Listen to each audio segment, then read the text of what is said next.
مراد ثانی 806 ہجری بمطابق 1404 میں عماسیہ میں پیدا ہوئے۔ اپنے والد سلطان محمد اول کی وفات کے بعد 824 ہجری بمطابق 1421 کو جب سلطان مراد ثانی تخت نشین ہوئے تو اس وقت ان کی عمر صرف 18 سال تھی، جس کی وجہ سے وہ بغاوتیں جن کو سلطان محمد اول نے کچلا تھا دوبارہ سر اٹھانے لگیں۔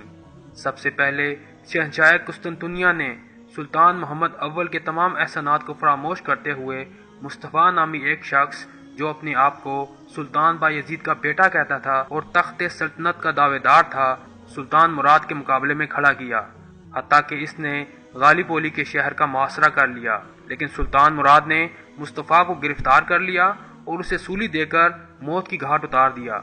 شہنشاہ قسطنطنیہ کو اس کی کارستانیوں کا سبق سکھانے کے لیے سلطان مراد نے قسطنطنیہ کو فتح کرنے کا فیصلہ کیا اور اس شہر کا محاصرہ کر لیا۔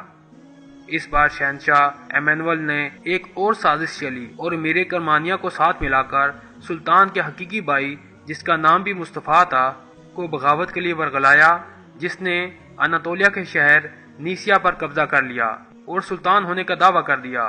سلطان مراد کو مجبوراً محاصرہ ختم کر کے نیسیا جانا پڑا، جہاں مصطفیٰ کو شکست دے کر اس بغاوت کو بھی کچل دیا۔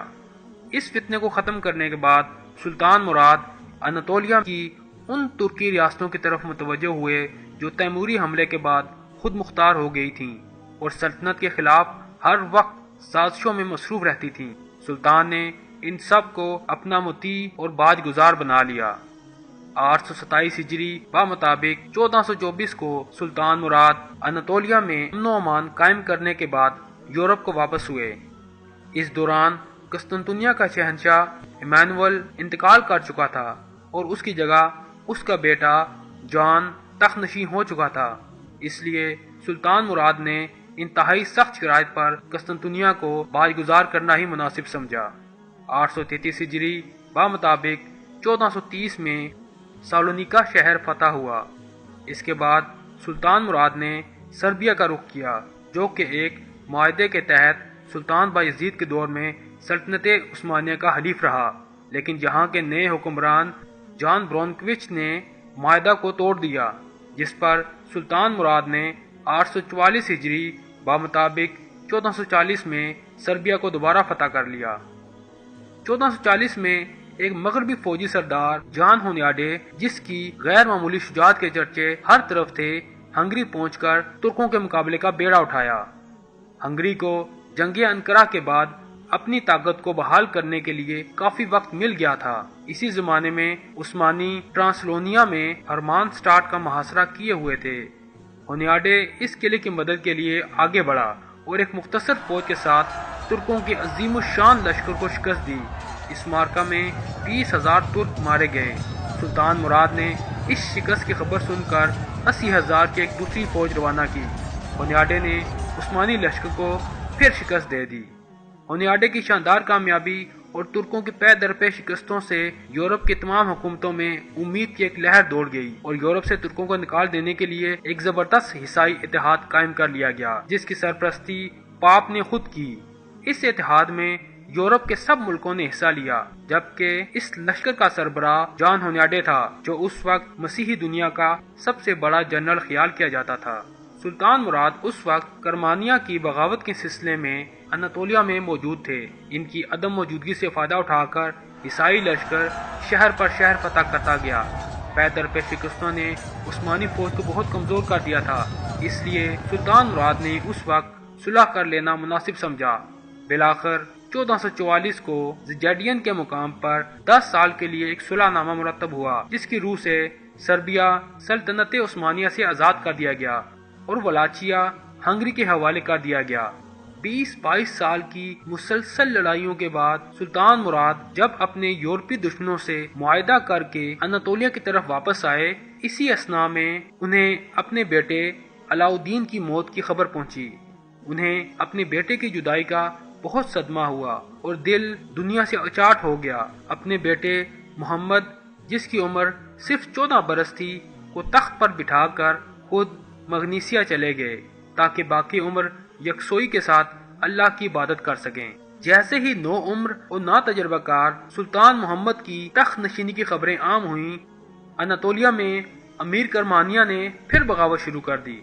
دوسری طرف یورپ میں کارڈینل جولین، شاہ ہنگری لارڈ سلاس، ہونیاڈے اور اس کے کچھ مددگار زیڈین معاہدے کی عہد شکنی کے لیے اٹھ کھڑے ہوئے، اور جب عثمانیوں نے معاہدے کے مطابق سربیا اور ولاچیا کے علاقے مکمل طور پر خالی کر دیے تو نصرانیوں نے معاہدہ توڑ ڈالا۔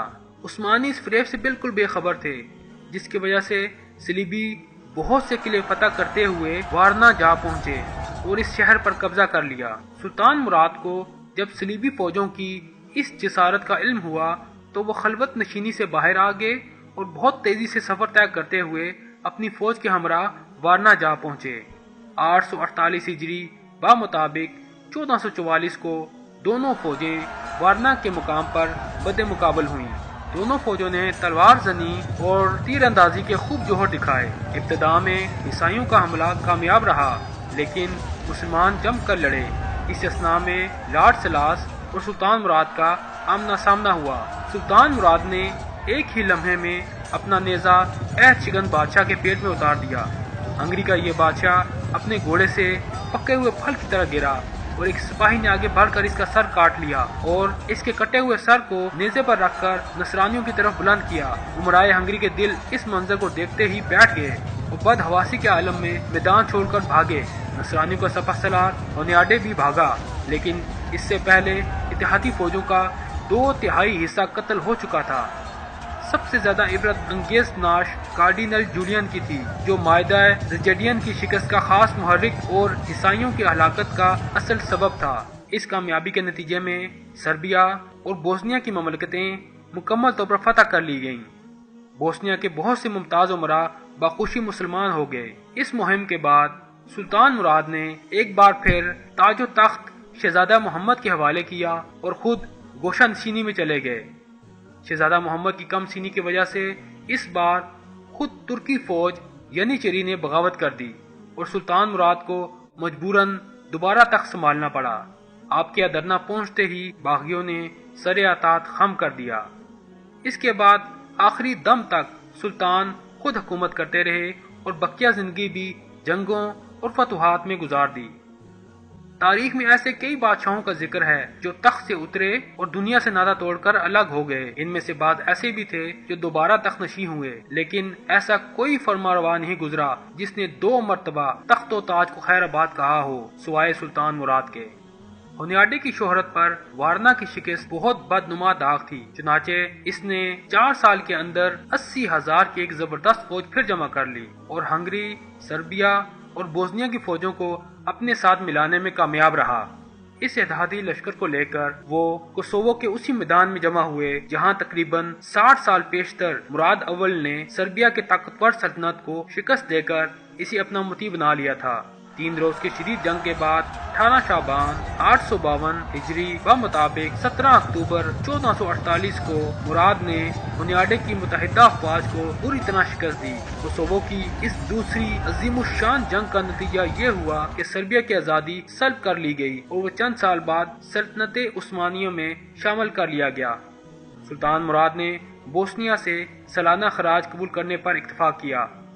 اس جنگ کے بعد ہنگری کو کم از کم 10 سال کی مدت کے لیے ان سلطنتوں کی فہرست سے خارج کر دیا جو عثمانیوں کے خلاف جنگی کارروائیوں کے قابل تھیں۔ بلکان میں عیسائیوں کو عظیم شکست دینے کے بعد سلطان مراد نے مشرق کا رخ کیا اور امیر تیمور کے بیٹے شاہ رخ تیموری کو شکست دی اور کرمانی امارات کو اپنے قلمروں میں شامل کیا۔ سلطان مراد کے دور میں ان کے پائے کا کوئی دوسرا حکمران نہ تھا۔ آپ نے 855 ہجری بمطابق 1451 کو 47 سال کی عمر میں ادرنا میں وفات پائی۔ آپ کی وصیت کے مطابق آپ کو بروسا میں دفن کیا گیا۔